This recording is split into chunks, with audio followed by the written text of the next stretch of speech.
We are starting part 4 of the history of Israel. Until now, we talked from creation through Abraham.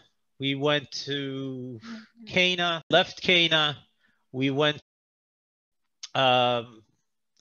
Egypt. They procreated, they filled the land. They came back instead of as tribes as a nation, coming out of Egypt, making their way through modern day Jordan, crossing the Jordan River into the land of Israel, fighting the different people that were here, the ites we call them, conquering the different territories from the north, where Dan eventually situated itself, all the way to the south, where Benjamin used to be, or where Benjamin was. They were fighting the Philistines, mostly, who had iron. We talked about David defeating Goliath. We talked about the first temple built by King Solomon. And that temple lasted for about 450 years. From there, we continue to the destruction of the temple by the Babylonians exiling the people, mostly the Jewish tribe, or the tribe of Judah, I should say, therefore calling everybody Jewish, ousting them over to Babylon, modern day Iraq, where they stay about 50 years until the Persians conquer the Babylonian Empire, have a different diplomatic agenda, and allow the Jewish people, not only the Jewish people, actually they allowed all the people under the Assyrian regime, or sorry, under the Babylonian regime. They allowed all the people to go back to their homelands. Some of the Jews opted to return. We talked about the fact that it's mostly the poor people, so they didn't have a lot of money to build a fancy temple. They started by building a small altar, and the more time that went by, the more money they had, the fancier the temple became, until it reminded people of Solomon's temple. The Persian period, a relatively good period for the Jewish people. We paid our taxes on time. We had religious autonomy. We were able to worship God the way we thought that we were supposed to, at the place we thought that we are supposed to worship in. And that is a little to the north of the city of Jerusalem. And just today is the end. We are finalizing Purim, the festivities, which happens to be related to the Persians because of Haman, the advisor to the king of the Persians, who wanted to kill all of the Jews all over the world. A story of salvation. The Jewish people managed to foil the plot. Haman was hung, and eventually the Jews celebrate this, a yearly celebration of Purim, kind of like Halloween, with the added bonus of getting drunk. It's wonderful. You get to be in costumes. They read the story of Esther at the Beit Knesset, at the synagogues. Every time we have the name Haman, he's the villain. We make a lot of noise. We have these rattlers that make noise every time they talk about the heroes. Then we clap and we cheer. It's a lot of fun, a lot of drinking, and 2 or 3 day celebration, depending if you have a wall around your city. So Jerusalem, having a wall around its city even today, celebrates for 3 days, and today was the final day of celebration. The drunk Persian period ends. Alexander the Great conquers half the world, including the land of Israel, from the Persians. Instead of paying taxes to the Persians, we are paying taxes to the Greeks. At this point, we still have religious autonomy, so things are relatively as they were before. 100 years go by, and we have a Greek king named Antioch IV, who is severely at a loss for money, and he goes into the different pagan altars that he controls, whether it's in Egypt or in Israel. And when he goes into the temple in Jerusalem, he desecrates the temple. As a result, the Kohanim, a family of Hasmoneans, they are going to lead the charge against the Greeks. They want to purify the temple. All of this we already covered in past webinars. We're just very quickly doing a run by.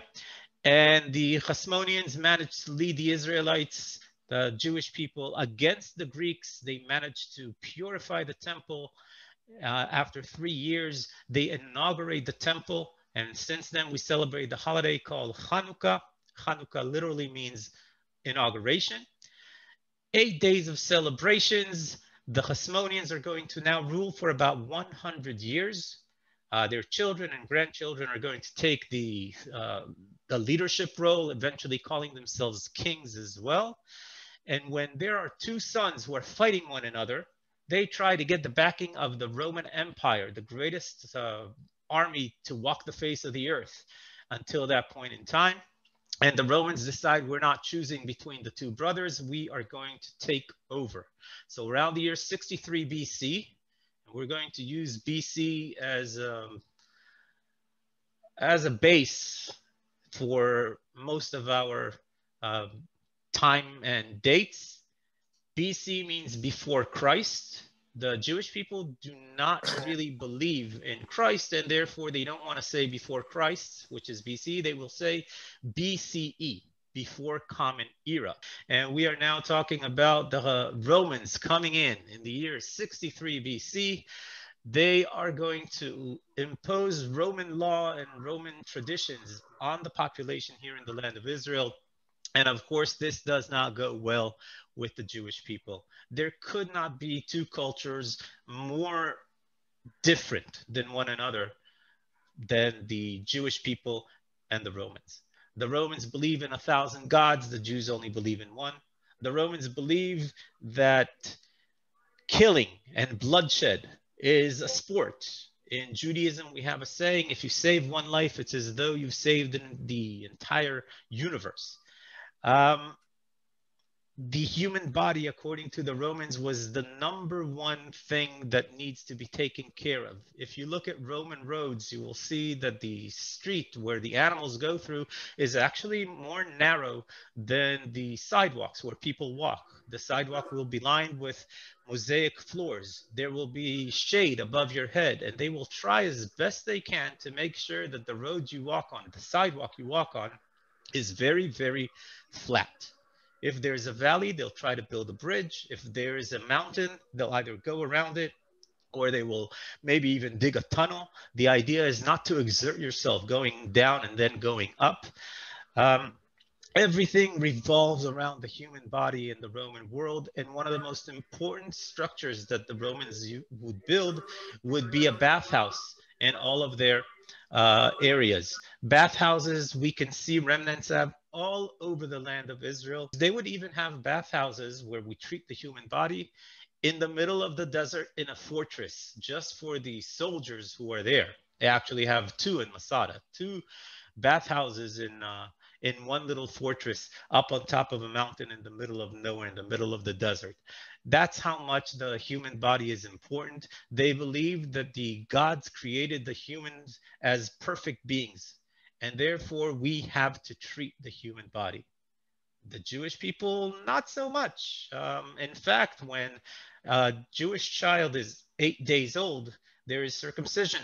Circumcision, obviously, we're cutting off a piece, not just any piece, but we're cutting off a piece of the body. And from a Roman perspective, this is seen as a barbaric act. The Jewish people were seen as barbarians for, if not anything else, just for that issue. Now, trying to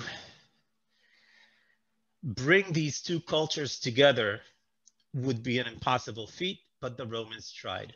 The Romans believed that if the Jews learn about their culture, the Jews would be like any other people that the Romans conquered. The Romans would conquer a territory of land with their army, but they would conquer the people of that territory with their culture. At the end of the day, the Romans thought that it is the best thing for everybody to become a Roman. This is the elite culture. This is what everybody eventually would want to become. And therefore, all the Jews need is a little nudge in the right direction. And how do we do that? We impose our ways on the Jews. And the more the Romans tried to impose their way on the Jewish people, the more the Jewish people rebelled. And the more the Jewish people rebelled, the more the Romans tried to impose their way forcefully on the Jewish people. And that caused a cycle of violence that begins very early in the point in time that the Romans are going to take over the land here of Israel. And therefore, this Roman period is lined with rebellions. Most of them are negligible. They really are. Here and there, there would start a rebellion, and the Romans would put it down very, very quickly. But a little bit later, we'll talk about two very specific Jewish rebellions. One of them is called the Great Rebellion of the Jews against the Romans. And if something has to be great, it means that we are comparing it to something else that was not that great. So there were other rebellions before the Great Rebellion that didn't go very well for the Jewish people. And at the beginning, the Romans tried as best they can to accommodate the Jews. They thought that maybe by putting someone who understands them to rule over them, it would be easier for the Romans themselves. So the Romans did not have direct rule specifically on the Jewish people in the land of Israel. They had a puppet king, and this puppet king is called King Herod. Now, we all know him as King Herod the Great, not because he was necessarily a great ruler, but actually because he was the greatest builder of all times. And he continued to build through his entire reign for a few reasons. One of them, obviously, because he was a megalomaniac. He wanted the world and the future of humanity to see his greatness. And he builds Caesarea Maritima, Caesarea by the sea, out of nothing. It was an area with a small fishing village that he managed to obtain the area. He got it as a gift from Augustus Caesar. And he built there the first Roman city from top to bottom that the land of Israel saw. The first theater was built there in Caesarea Maritima. He builds other cities all around the land of Israel. He builds 7 desert fortresses. He builds the Temple Mount in Jerusalem to a size the world has never seen before. He actually builds the largest religious center the world has ever seen until that point in time in Israel, in the city of Jerusalem. The first webinar I did talks about the history of the Temple Mount. And for those who haven't seen it, I urge you to go to my YouTube channel and take a look. It explains very clearly how from a little temple on top of a mountain, we get to what you can see behind me. There we go. So that Dome of the Rock, that wonderful dome, is where the Jewish temple used to be. And you need to imagine that the temple was actually twice the height as what you see that dome in the background over there. It really was a spectacular feat of architecture using Roman architecture. He just used the Roman architecture in a way that no one even dreamt, or no one ever even dreamt is possible. He builds 162 pillared building, which is called the Royal Stoa, the Royal Portico on the south side of the Temple Mount. He builds it as a 3-story high building with windows at the top that allowed the light to go in. We have a few historians that actually wrote about the buildings of King Herod, and they were so at awe. Even the Jewish scribes who hated King Herod had to be impressed with what he built in Jerusalem, that they said that if you've never seen King Herod's buildings, you have never seen a beautiful building in your life. Josephus Flavius, who we are going to talk quite a bit about and mention him here and there in different webinars, Josephus Flavius, when he talks about the southern side of the Temple Mount and about the Royal Portico, he says that there is no building under the sun more worthy of describing than this one. It was unbelievable. And one other reason, aside from being a megalomaniac, that King Herod has for building is because it gives jobs. And when you're a ruler who is not exactly a legitimate ruler, you are appointed by the Romans, who the Jewish people hate, and they're the majority here. One absolute great way of ruling and making people less angry, not sure if you can say that you can make them happy, but maybe less angry, is by giving them jobs. When we talk about buildings in the ancient world, usually we think about slaves, but that's not the case with King Herod the Great. He actually employed 10,000 workers to build the Temple Mount. And they were building long past his death as well. We have reason to believe that his great-grandson was still in the process of building the area of the Temple Mount long after King Herod the Great is already gone. So just 10,000 people were working in Jerusalem on the Temple Mount. There were other buildings being built in Jerusalem. There were walls being built. There were theaters and amphitheaters and hippodromes. We talked about the city of Caesarea being built. So people are working all over the place. And when people work, they have food at the end of the day for their kids. And then they'll say, you know what? Maybe not a legitimate ruler, but could be worse. So maybe we shouldn't rebel right now. And King Herod's rule, whether it's because he has the Romans backing him or whether it's because people said it might be worse without him, his rule was very long. More than 30 years he controls this area until his actually natural death, as far as we know. He is succeeded by his sons, the ones that survived. He actually killed a few of his sons, one of his wife. He was completely paranoid. But the sons that did succeed him, they are now in the time of Jesus. I neglected to say, but just before King Herod the Great dies, Jesus is born in Bethlehem. Jesus is born in Bethlehem. He's going to live in Nazareth, in the north of Israel, in the area called the Galilee. Most of his miracle life is going to be spent around the Sea of Galilee, and the last week of his life in and around the city of Jerusalem. I'm going to turn over to a map right now. The Sea of Galilee area 2,000 years ago at the time of Jesus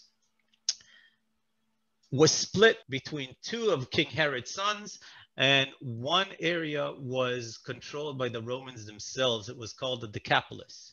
So we're going to mark the Jordan River, first of all, flowing into the Sea of Galilee, somewhere around here back in those days, not necessarily today, but the Jordan River flows from the north, from up here, even farther north than where I'm marking right now.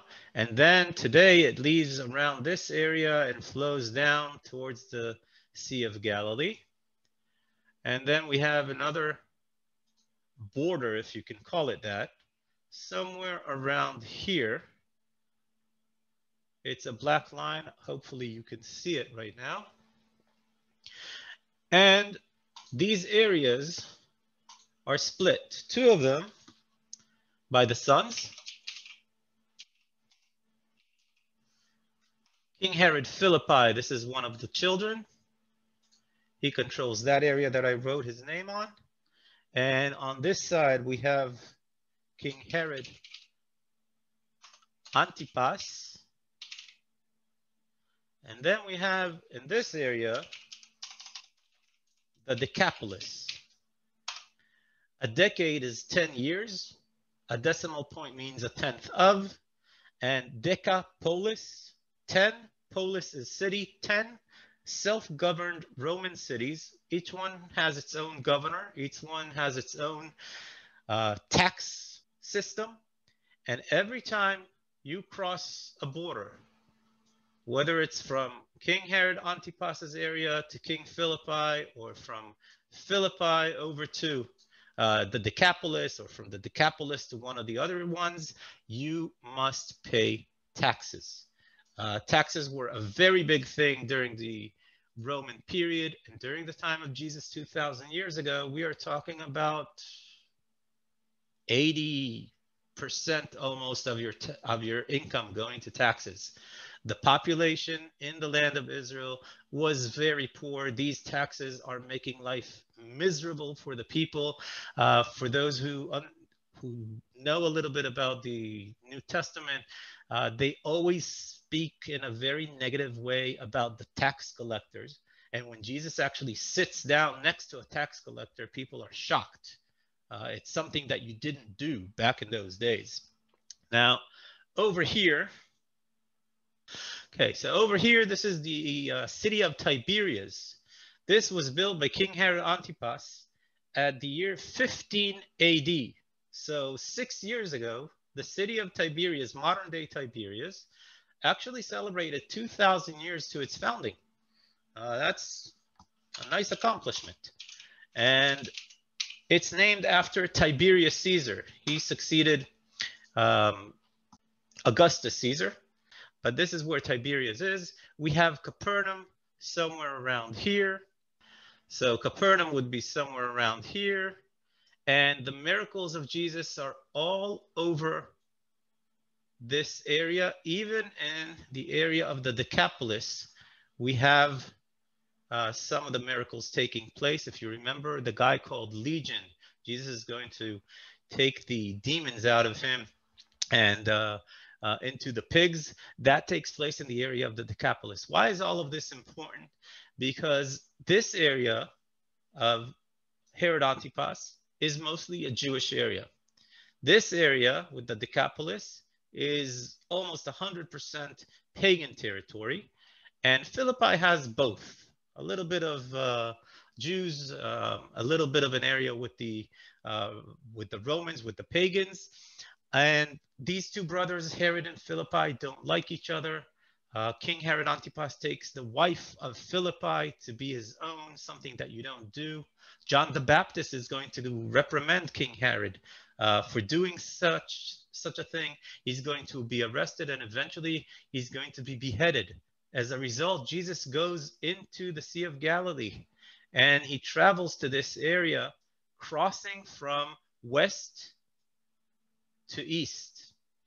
Every time the Bible says that Jesus got on a boat and went to the other side, it's not just west to east, east to west. It's also from the Jewish area, let's put a J here, to the pagan area in these areas over here. So it has a bit more meaning than just going from one side to the other. Now, we are running out of time a little bit, unfortunately. Time flies when you're having fun. But that was the situation back in those days. We have the pagans, the Romans, and they are trying to control the Jewish lives. The Jews are trying to live their own life. They're trying to avoid the Romans. In fact, let me just share one more map very quickly. When we are talking about traveling to Jerusalem, let's take this photograph. Because the pagans control quite a bit of the area and the Jews do not want to walk through their area, what happens is that the Jews coming from the Sea of Galilee area would have two options. Either go this way towards Nazareth, Megiddo, cross the Carmel Mountains, walk along the Via Maris until they reach Jaffa over here, and then make an easterly heading towards Jerusalem, or they would cross over to King Philippi's area of rule and make their way here around the Decapolis on the King's Highway, and then they would cross somewhere over next to Jericho, and from Jericho they would make their climb up to Jerusalem. Now this is an actual climb. Physically, you are walking up when you are coming from Jericho, which is one of the lowest, if not the lowest, situated city in the world in terms of altitude, and you're walking up to Jerusalem on a mountain. And the pilgrims would be singing the songs of ascent. It's not just a spiritual ascent, but it's also a physical ascent. We have a lot of description of the landscape, talking about the songs of ascent when it says, I look up and I see the city of Jerusalem. They are literally looking up because they're coming from the area of valleys and they're going up towards the mountains, and therefore it's a physical ascent, a physical description of what they're doing. In fact, mostly when they say that someone is going down from Jerusalem or coming up to Jerusalem, you need to understand that because Jerusalem is on the mountains and therefore they have to walk up to Jerusalem and then walk down from Jerusalem. All right, we didn't make too much progress in terms of the history, but we are setting the stage for the rest of the webinars, and we are going to use all of this information, whether it's when we're traveling around Caesarea or when we're going to the desert, and we can understand why we have to go down towards the desert. And these are very important issues that need to be remembered when we're continuing with our next sessions. And if anybody has a question, I'm going to open it up for anybody who wants. Thank you for joining me tonight. And I hope to see you in about 2 weeks again. An automatic invitation, as usual, is going to be sent out, where we continue with part 5 of the history of Israel. Have a wonderful evening. Good night, everybody. Bye-bye.